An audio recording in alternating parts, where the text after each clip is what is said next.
de suivre les pas.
Déclaration officielle, le président national du MLC dit soutenir tout dialogue entre Congolais.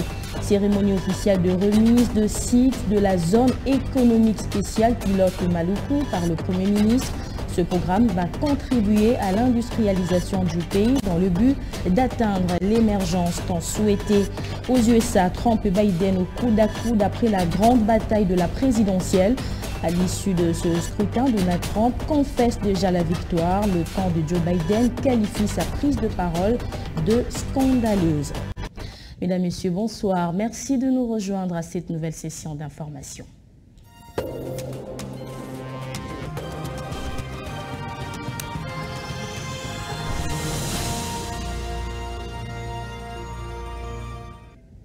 Au troisième jour des consultations nationales, le chef de l'État, Félix-Antoine Tshisekedi, a reçu au Palais de la Nation Jean-Pierre Bemba Gombo, président national du MLC, Mouvement de libération du Congo. Le chairman est donc la première personnalité politique à être consultée par le président de la République après une première partie d'entrevue devant les collaborateurs du chef de l'État. Les deux personnalités ont échangé en aparté pendant plusieurs minutes. Le sénateur honoraire Jean-Pierre Bemba Gombo, qui s'est abstient de toute déclaration, dit quand même soutenir tout dialogue entre Congolais. Reportage signé Clément Mamba et Florent Okita. Il revient de Guémena spécialement pour rencontrer le chef de l'État dans le cadre des consultations. À l'issue de l'entretien de près d'une heure, Jean-Pierre Bemba s'est refusé plus de commentaires, mais la presse a réussi à lui tirer un verre du nez. Tout s'est bien passé, mais je n'ai pas de déclaration à faire. Je dois reprendre l'avion maintenant. Là. Mais ça a été merci cordial, bien. Ça a été très cordial. Okay. Merci bien. Merci. Et vous saluez cette initiative? Absolument. Absolument. Et vous soutenez l'Union sacrée? Absolument. Je soutiens en tout cas tout dialogue entre les Congolais. Il n'y a pas de problème.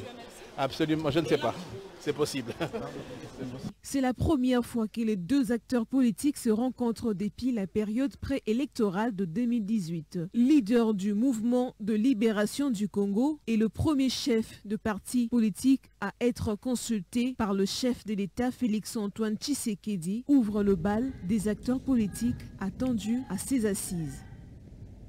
Restons toujours au Palais de la Nation pour ces consultations. Les associations féminines laissent la décision entre les mains du chef de l'État Félix-Antoine Tshisekedi. Dans leur cahier de charge, elles ont plaidé pour le retour des 2 tours de l'élection présidentielle, la dépolitisation de l'administration publique, mais aussi la réforme de la Commission électorale nationale indépendante. On écoute Rose Mutombo, présidente de la CAFCO.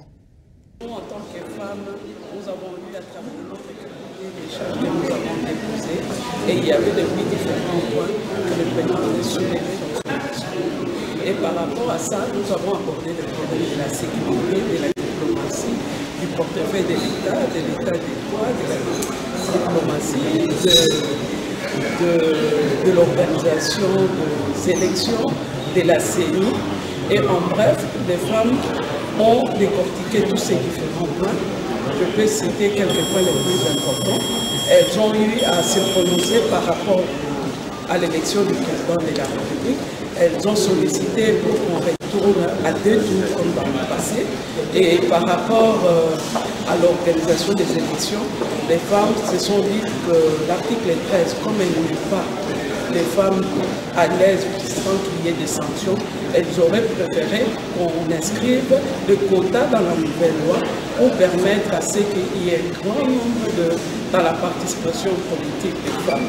Par rapport à la territoriale, les femmes s'étaient prononcées, elles préfèrent une territoriale des non-originaires. Ça va permettre à ce qu'il y ait la diversité dans la gouvernance locale. Et pour sa part, Maître Arlette Odia de la Ligue des femmes de la Dynamique Congo Uni, l'apport des femmes est très important à ces consultations nationales qui vont sans doute donner la voie à des bonnes élections en 2023. Maître Arlette Odia de la Dynamique Congo Uni, les consultations nationales ont toutes leurs raisons d'être au regard de l'environnement politique actuel. Alors ces consultations, c'est quelque chose qui devrait absolument arriver. Pourquoi? Parce qu'à ce jour, et depuis bien 2 semaines, le gouvernement de la coalition a montré ses limites.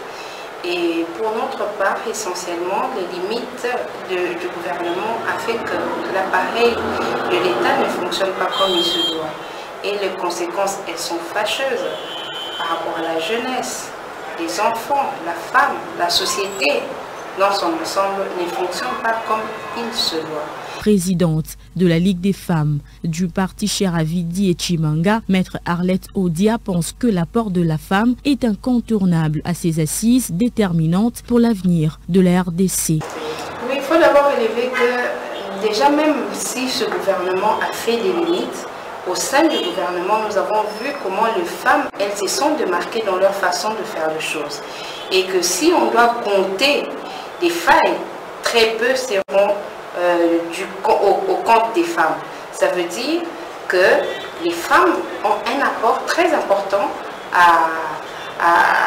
pour les prochaines échéances telles qu'elles vont se présenter.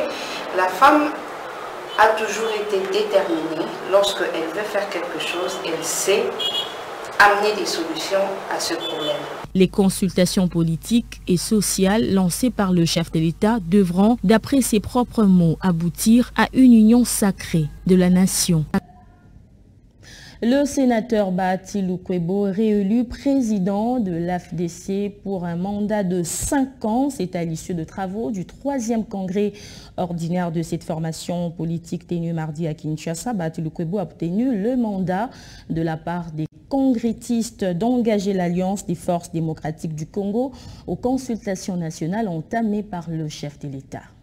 Il a été réélu comme nouveau président de l'Alliance des forces démocratiques au Congo. Le sénateur Bahati Lukwebo devra conduire le destin de l'AFDC pour les 5 prochaines années. Plusieurs objectifs poursuivis, notamment la restauration du parti, mais aussi porter la voix de cette formation politique dans les consultations lancées par le chef de l'État. Cette élection s'est tenue à l'occasion du 3e congrès ordinaire de l'AFDC, tenu à Kinshasa. Il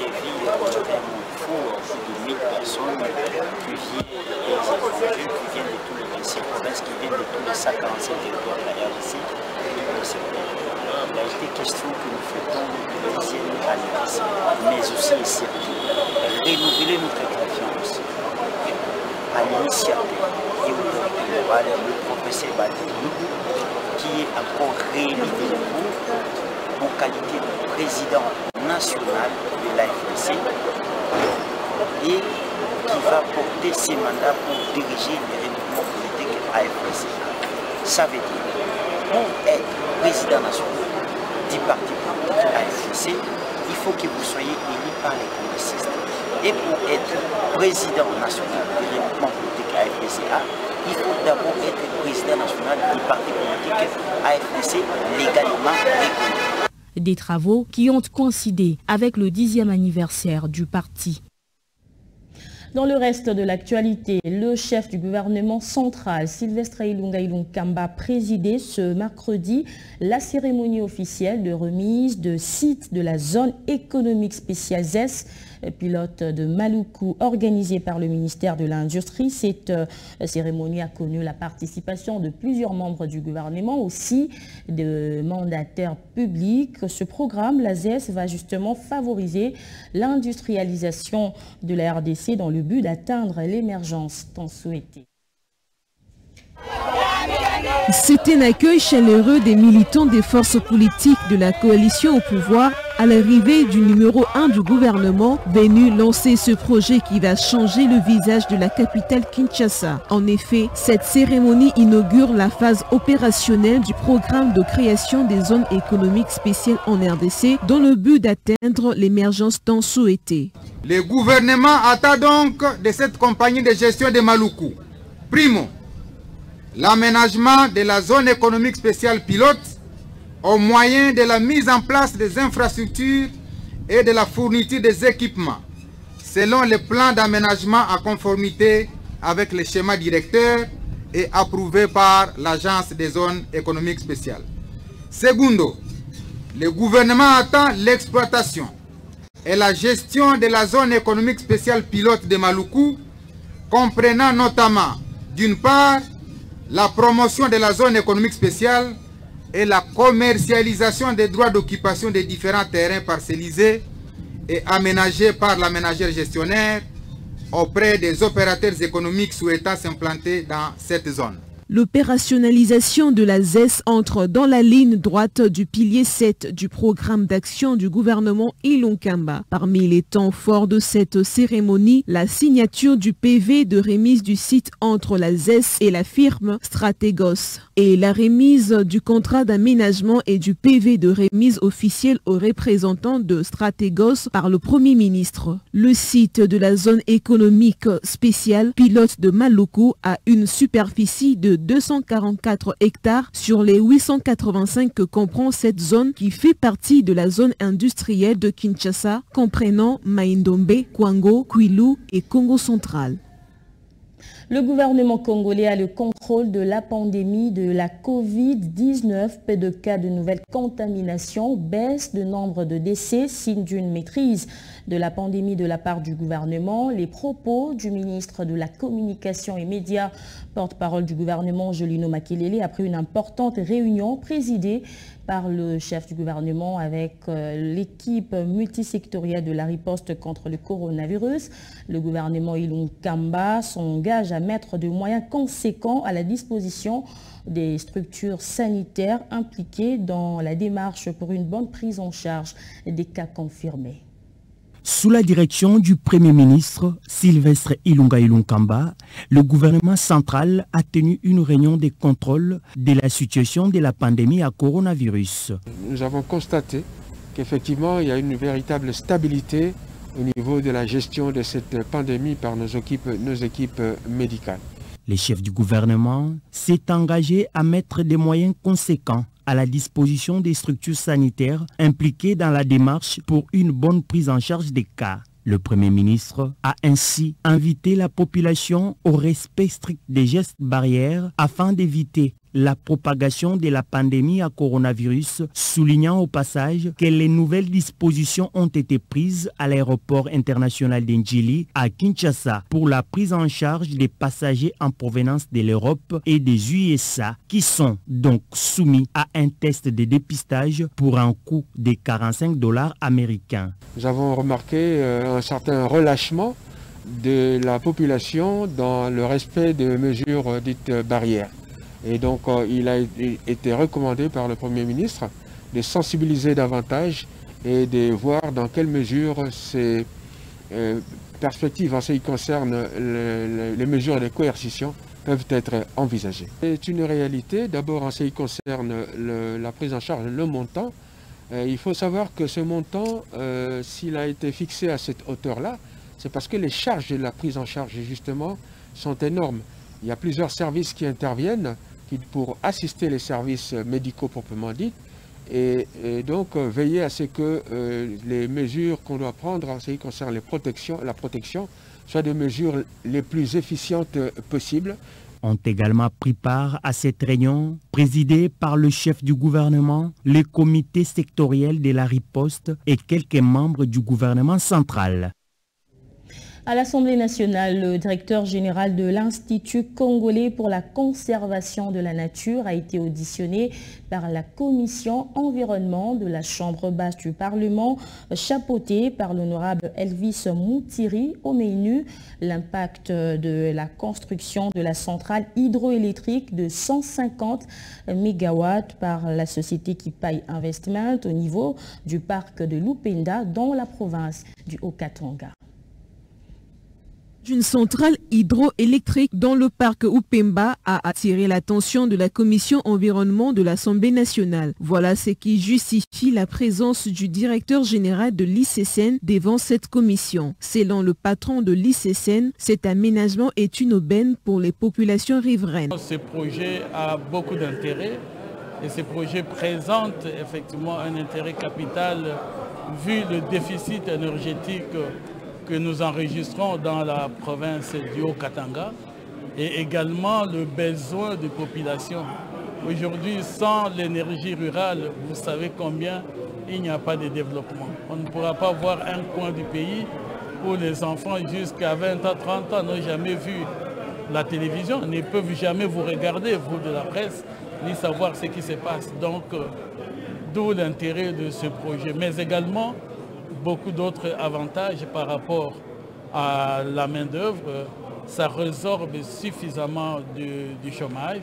Le vice-président de la commission environnement estime pour sa part que le dit projet est une autre façon de générer de l'emploi. Nous ne sommes pas d'accord avec une éventuelle délocalisation de ce projet là où il est parce que les Congolais ont déjà investi des moyens et que ce projet va résorber un problème de déficit énergétique important au Katanga où nous avons beaucoup d'entreprises minières qui sont obligées d'importer l'électricité en Zambie au moment où lui peut produire l'électricité localement et fournir aux miniers de manière à ce qu'ils transforment les produits miniers au lieu d'exporter des matériels bruts et que les populations locales puissent disposer de l'énergie pour leurs activités agricoles et la transformation des produits agricoles. Avec une capacité de 150 MW, cette centrale hydroélectrique ramènera sans doute un nouvel ère dans ce coin de la RDC, particulièrement dans le secteur des infrastructures et du tourisme.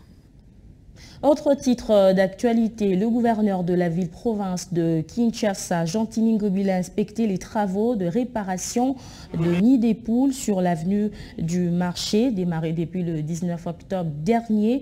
Il était important pour l'autorité urbaine de se rendre compte non seulement de l'effectivité de travaux, mais aussi de l'efficacité de cette nouvelle technologie Velocity, vieille de 20 ans. On écoute tour à tour le gouverneur de la ville et les exécuteurs de ces travaux au sortir ou encore après cette visite d'inspection. Nous sommes venus voir un peu l'avancement des travaux concernant le débouchage des nids des poules à travers la ville. Je voudrais rappeler ici que nous avons conclu un partenariat avec la société Réparoute et c'est dans le cadre de notre plan d'urgence des résorptions des nids des poules à travers toute la capitale. Nous allons commencer avec 11 communes et ensuite nous allons entamer les 13 autres communes restantes. Aujourd'hui nous sommes ici à la commune de la Gombe et nous observons, nous sommes en train de voir un peu l'avancement des travaux. Apparemment ça se passe très bien. Nous espérons qu'ils vont continuer des travaux avec beaucoup de vélocité aussi pour boucher presque tous les nids de poules à travers la capitale. La technologie c'est britannique, elle existe depuis 20 ans, on a 20 ans d'expérience.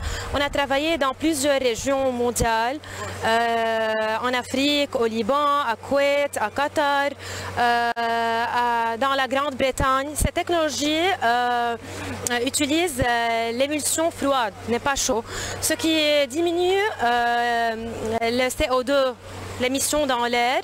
Et comme tu vois, chaque nid de poule prend maximum 2 à 3 minutes, ce qui diminue l'arrêt de la route, la fermeture de la route, et nous permet de fermer à peu près 100 nids de poules dans un seul jour. En international, pour terminer, les Américains étaient aux urnes pour choisir qui de Donald Trump ou Joe Biden sera installé en janvier à la Maison-Blanche. Lors du premier dépouillement, le président républicain et son adversaire démocrate ont remporté les États acquis à leur camp. Ce mercredi, dans la matinée, les estimations dévoilent un duel très serré entre le président sortant Donald Trump et son rival Joe Biden. Le président sortant, lui, affirme avoir gagné cette élection et met en cause l'apparition des bulletins surprises. Le camp de Joe Biden qualifie sa prise de parole de scandaleuse, sans précédent et fausse. Et donc, les résultats définitifs se font toujours attendre car les décomptes sont en cours dans plusieurs États. Et c'est la fin de cette édition. On passe au rappel des principaux titres. Troisième jour des consultations nationales, le chef de l'État échangé en premier avec Jean-Pierre Bemba, première personnalité politique à être consultée. Pas de déclaration officielle, le président national du MLC dit néanmoins soutenir tout dialogue entre Congolais. Cérémonie officielle de remise de site de la zone économique spéciale pilote de Maluku par le Premier ministre. Ce programme va contribuer à l'industrialisation du pays dans le but d'atteindre l'émergence tant souhaitée. Aux USA, Trump et Biden au coude à coude après la grande bataille de la présidentielle. À l'issue de ce scrutin, Donald Trump confesse déjà la victoire. Le camp de Joe Biden qualifie sa prise de parole de scandaleuse.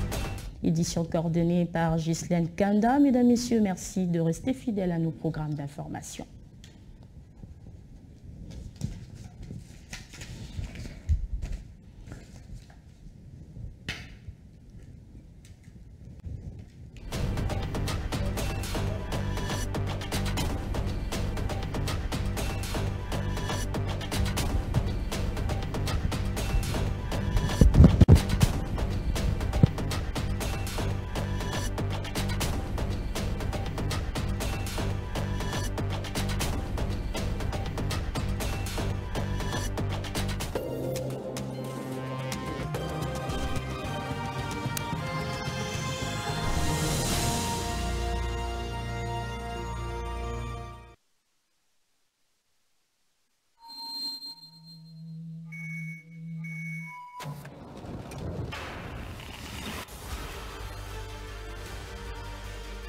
Dans sa manière de bien faire les choses, Siloé TV reste la source d'inspiration des médias congolais.